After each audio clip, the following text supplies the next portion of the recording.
ప్రభు అయిన యేసుక్రీస్తు నామములో మీకు సమాధానం కలుగునుగాక. షలోమ్. ఇజ్రాయెల్ దేశంలో మనం గమనించినట్టయితే యెరూషలేములో మట్టల ఆదివారపు దినమున పామ్ సండే రోజు యేసు ప్రభు వారు ఒక గాడిద పిల్లని ఎక్కి ఆయన వెళుతూ ఉన్నారు. ఆయన ప్రయాణం చేస్తున్నప్పుడు ఆ చుట్టుపక్కల కొన్ని వేల మంది ఖర్జూరపు మట్టలు పట్టుకొని దారి పొడవునా వారికి ఉన్నటువంటి బట్టలు, వారికి ఉన్నటువంటి చీరలు పరిచి యేసు ప్రభు వారికి స్వాగతం పలికారు.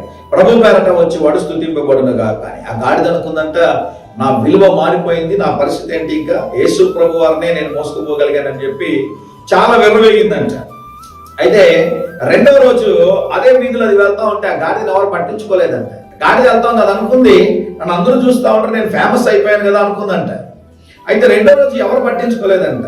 తనతో ఉన్న గాడులతో చెప్పిందంట, నిన్న నా కోసం వీళ్ళు అందరూ కూడా మంచి మంచి బట్టలు పరిచారు, కింద నా కోసం గట్టిగా అరిచారు, నన్ను గణపరిచారు. అయితే ఈరోజు ఎవరు పట్టించుకోవడం లేదంటే కూడా ఉన్న గాడిదలు అన్నాయంట, నిన్నటి దినమున యేసు ప్రభు నీ మీదకి వచ్చాడు, ఆయన నీ పైన కూర్చున్నాడు, ఆయన నీ పైన సవారీ చేశాడు, ఆయన అందుకే నీ విలువ పెరిగింది. అయితే ఈరోజు యేసు ప్రభు లేడు కదా, నీకు విలువ ఆయన వల్ల వచ్చింది అంతే. కొన్నిసార్లు మనం కూడా విర్రవేగుతూ ఉంటాం కదా. అయితే నేను చెప్తాను, దేవుడి సేవకుడుగా నేనున్న స్థితికి కారణము నా ప్రభు అయిన యేసుక్రీస్తు.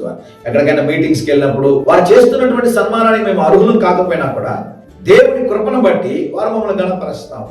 వాక్యం అంటది మొదటి సమూయేలు గ్రంథం 2వ అధ్యాయము 30వ వచనంలో, నన్ను గణపరచు వారిని నేను గణపరచుదును. దేవుడి నామానికి స్తోత్రం కలుగునుగా. మనం దేవుని గణపరిచినప్పుడు దేవుడు మనల్ని గణపరుస్తాడు. ఈరోజు మాకున్నటువంటి ఆ స్థితిని బట్టి, దేవుడు మాకు ఇచ్చినటువంటి పరిచయను బట్టి ఎక్కడికి వెళ్ళినా ప్రజలు ఎందుకు గౌరవిస్తూ ఉన్నారు, ఎందుకు ప్రజలు ప్రేమిస్తూ ఉన్నారు, ఎందుకు ప్రజలు ఆదరిస్తూ ఉన్నారంటే మమ్మల్ని బట్టి కాదు, మా చదువును బట్టి కాదు, లేకుంటే మాకున్నటువంటి జ్ఞానాన్ని బట్టి కాదు, మాకున్నటువంటి స్థితిని బట్టి కాదు, కానీ కేవలము యేసు ప్రభు నామమును బట్టి. వీరు దేవుని సేవకులనే కొన్ని కుటుంబాలకు వెళ్ళినప్పుడు వారు ఆదరించే విధానం, వారు రిసీవ్ చేసుకునే విధానం, వారు ఆఫర్ చేసేటటువంటి విషయాలు చూసినప్పుడు ఇవన్నిటికీ కారణం ఎవరు అంటే దేవుడు. దేవుని మనం గణపరచాలి. సందర్భం దొరికిన ప్రతిసారి, మీరు ఉద్యోగ ప్రదేశంలో కానివ్వండి, మీరు చదువుకునే ప్రదేశంలో కానివ్వండి, మీ పరిచర్య విషయంలో కానివ్వండి, ఎక్కడ పోయినప్పుడు మీరు ఏం చెప్పారు, ఒకటే మాట, నాకు ఏం కలిగినా ఒకటే మాట చెప్తాను, ఏ సార్ మీరు ఇన్ని దేశాలు ఎలా తిరుగుతున్నారు, ఉచితమైన దేవుని కృప అండి. ఇంత పరిచయం మీరు ఎలా చేయగలుగుతున్నారు, దేవుడు సహాయం చేశారు సార్. ఇన్ని ఆశీర్వాదాలు మీరు ఎలా పొందుతున్నారు, దేవుడు సహాయం చేశారు సార్. ప్రతి విషయంలో దేవుడు గణపరుస్తాం. మీరు కూడా కార్యం చేయాలి. మీరు దేవుని గణపరచండి, దేవుడు మిమ్మల్ని గణపరుస్తాడు, మీ కుటుంబాన్ని గణపరుస్తాడు, మీ కుటుంబాన్ని దేవుడు దీవెనకరంగా ఉంచుతాడు.